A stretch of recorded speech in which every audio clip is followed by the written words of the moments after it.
perkenalkan, nama saya Noni Simbolon dengan NIM 1020230112. Di sini saya akan memaparkan materi tentang evaluasi utilasi SAPRAS. Sarana adalah segala sesuatu, bisa berupa syarat atau upaya yang dapat dipakai sebagai alat atau media dalam mencapai tujuan dan maksud. Prasarana adalah segala sesuatu yang penunjang utama terselenggaranya suatu proses dalam usaha, pembangunan ataupun proyek. Pemanfaatan sarana pelayanan kesehatan merupakan faktor penting sebagai penentu kesehatan yang memiliki relevansi khusus dalam masalah kesehatan dan pembangunan masyarakat. Bahkan pemanfaatan pelayanan kesehatan telah didefinisikan sebagai konsep kesehatan primer, dasar bagi populasi yang paling rentan dampak berat. Pelayanan kesehatan juga harus dapat diakses secara universal, tanpa hambatan berdasarkan terjangkauan, aksesibilitas fisik, atau penerimaan jasa. Dengan demikian, peningkatan penggunaan pelayanan kesehatan merupakan target utama yang harus dicapai untuk meningkatkan derajat kesehatan masyarakat. Berikut fungsi utama sarana dan prasarana, yaitu menciptakan kenyamanan, menciptakan kepuasan, mempercepat proses kerja, memudahkan proses kerja, meningkatkan produktivitas, dan hasil lebih berkualitas. Mengolah data utilasi. Utilasi pelayanan kesehatan merupakan penggunaan fasilitas pelayanan kesehatan yang disediakan baik dalam bentuk rawat jalan, rawat inap, lingkungan rumah sakit oleh tenaga kesehatan, maupun dalam bentuk kegiatan lain dari pemanfaatan pelayanan kesehatan. Untuk mengetahui tingkat pemanfaatan, mutu dan efisiensi pelayanan rumah sakit, diperlukan berbagai indikator. Indikator adalah nilai parameter yang akan dipakai sebagai nilai banding antara fakta dengan standar yang diinginkan. Indikator untuk menilai suatu rumah sakit yang paling sering adalah yang pertama, BOR adalah persentase pemakaian pada satu satuan waktu tertentu. Indikator ini memberikan gambaran tinggi rendah tingkatnya pemanfaatan dan tempat tidur rumah sakit.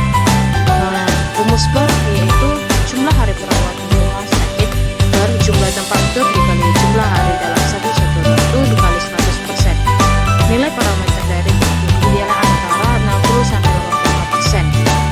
Yang kedua adalah average length of stay at hours, adalah rata-rata lama rawat seorang pasien. Indikator ini di samping memberikan gambaran tingkat efisiensi juga dapat memberikan gambaran mutu pelayanan apabila diterapkan pada diagnosis tertentu yang dijadikan tracer yang perlu pengamatan lebih lanjut. Rumus dari ALOS adalah jumlah hari perawatan pasien keluar per jumlah pasien keluar hidup tambah mati. Secara umum, ALOS yang ideal antara 6-9 hari. Selanjutnya BTO atau bed turnover adalah frekuensi pemakaian tempat tidur beberapa kali dalam satu satuan waktu tertentu biasa 1 tahun. Tempat tidur rumah sakit dipakai.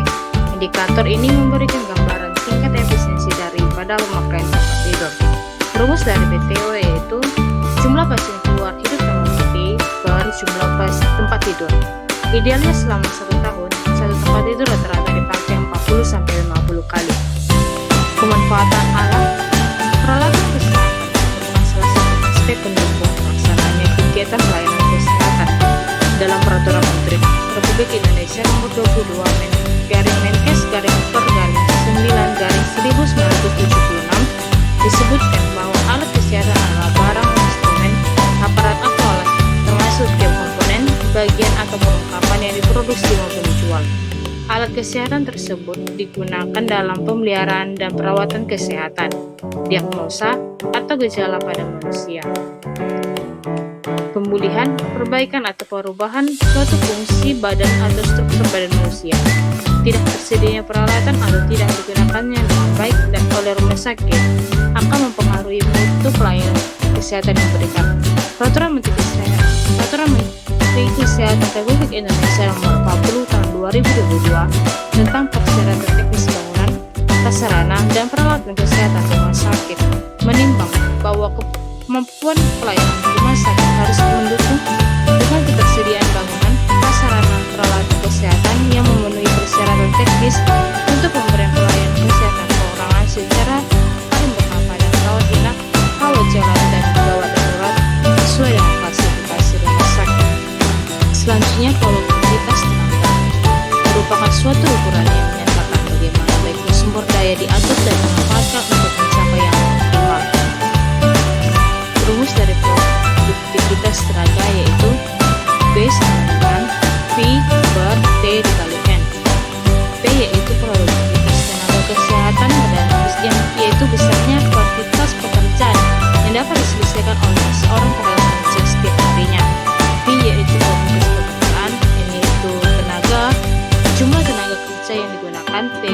lokasi pekerjaan.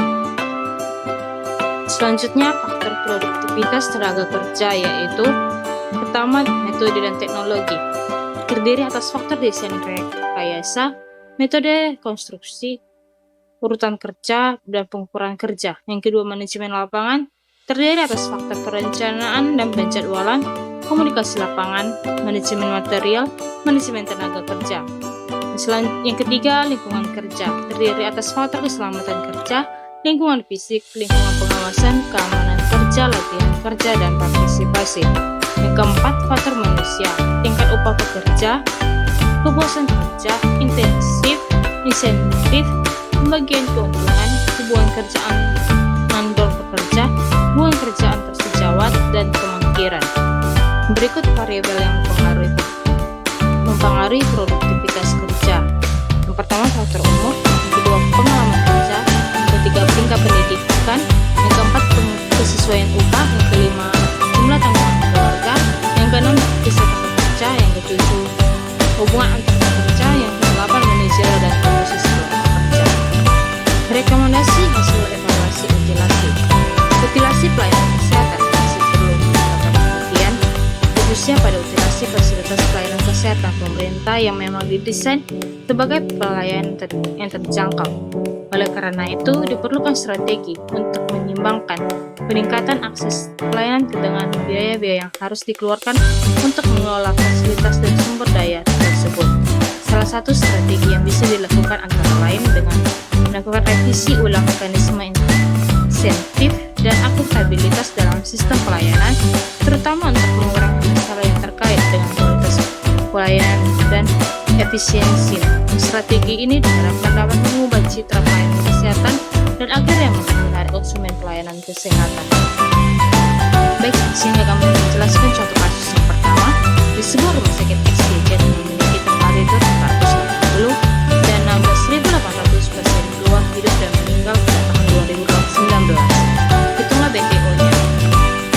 Diketahui jumlah pasien keluar hidup dan mati pada periode tahun 2019 yaitu 16.800. Jumlah tempat tidur yang tersedia 480. Yang ditanya BTO-nya, BTO, rumus dari BTO adalah jumlah pasien keluar hidup yang mati per jumlah tempat tidur yang tersedia.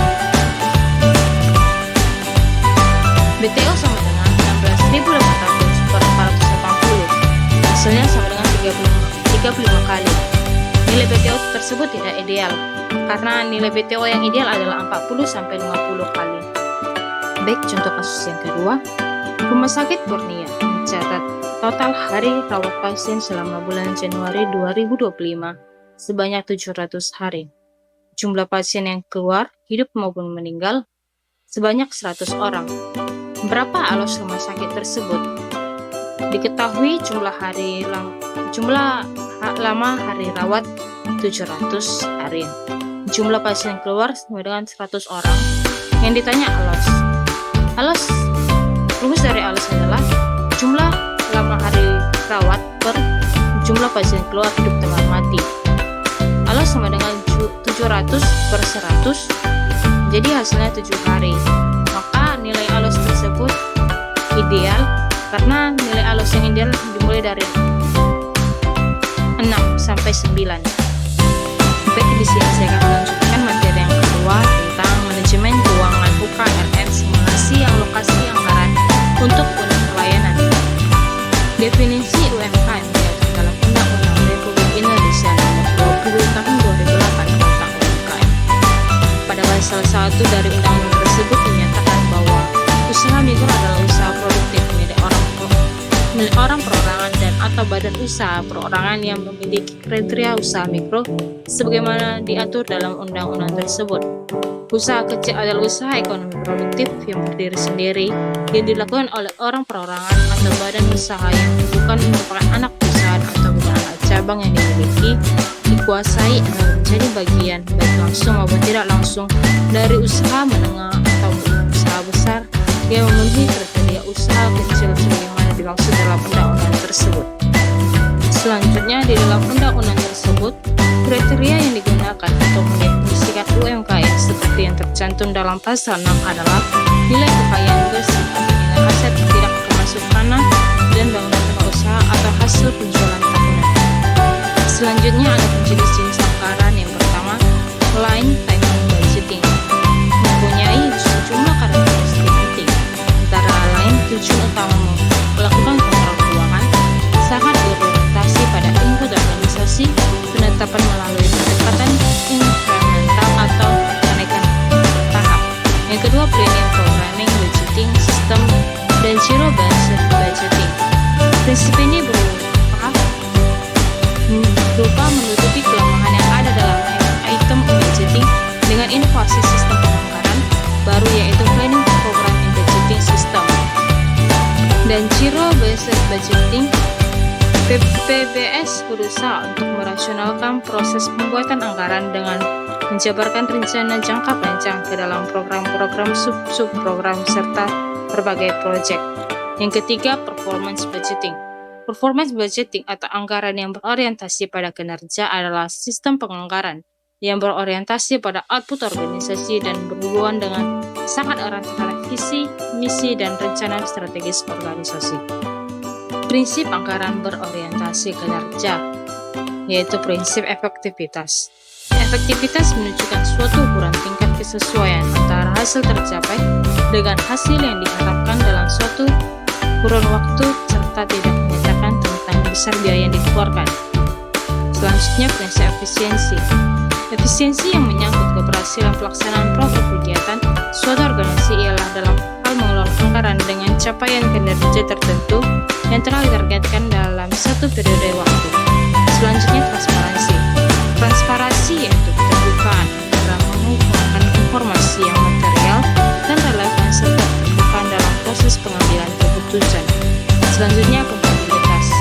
Menyatakan bahwa akuntabilitas adalah suatu bentuk pertanggungjawaban atas kinerja keuangan, penyampaian laporan keuangan secara terperinci, dan patuh terhadap kebijakan hukum atau peraturan perundang-undangan.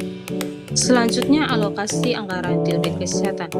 Salah satu prinsip umum anggaran adalah efisiensi, efektivitas, transparansi, dan akuntabilitas anggaran sebagai wujud pertanggungjawaban sistem manajemen. Anggaran berbasis kinerja atau performance budgeting adalah suatu sistem anggaran yang mengutamakan upaya pencapaian hasil kerja atau output dari perencanaan alokasi biaya atau input yang ditetapkan. Definisi tersebut mengandung konsekuensi bahwa setiap alokasi dana harus dapat diukur capaian output atau outcome, keluaran hasil yang hendak dicapai dari input atau masukan yang ditetapkan. Dengan penerapan anggaran berbasis kinerja ini, berarti tolak ukur keberhasilan tidak lagi hanya diukur dari tingkat capaian disbursement atau penyerapan dana seperti apa yang terjadi dalam pemerintahan kita, yaitu dalam pelaksanaan APBN dan atau APBD selama ini. Berikut beberapa rumus. Yang pertama, rumus estimasi biaya. Estimasi biaya sama dengan nilai CJE dikurangi kontrak per nilai kontrak dikali 100. Yang kedua, rumus efisiensi biaya. Rasio efisiensi sama dengan anggaran dinas per realisasi anggaran dinas dikali 100%. Yang ketiga, rumus sisa anggaran atau dana cadangan. Pertumbuhan silpa tahun tertentu dikurang silpa tahun sebelumnya per silpa tahun sebelumnya dikali 100%, di mana R sama dengan pertumbuhan, PT sama dengan silpa atau sisa lebih perhitungan anggaran tahun tertentu, PO yaitu silpa tahun sebelumnya. Contoh kasus yang pertama, diketahui efisiensi biaya pada rumah sakit Cinta Kasih 1.500.000 dan realisasi anggaran sebesar 35.000. Berapa rasio efisiensi biaya pada rumah sakit Cinta Kasih? Rasio efisiensi sama dengan anggaran dinas per realisasi anggaran dinas dikali 100%. 1.500.000 per 35.000 dikali 100%, hasilnya 42,8%. Jadi jawabannya C, 42,8%. Baik, contoh kasus yang kedua. Rumah sakit Kasih Ibu memiliki nilai kontrak sebesar 300.000 dengan nilai conceptual cost estimation sebesar 20 juta. Berapa estimasi biaya pada rumah sakit tersebut?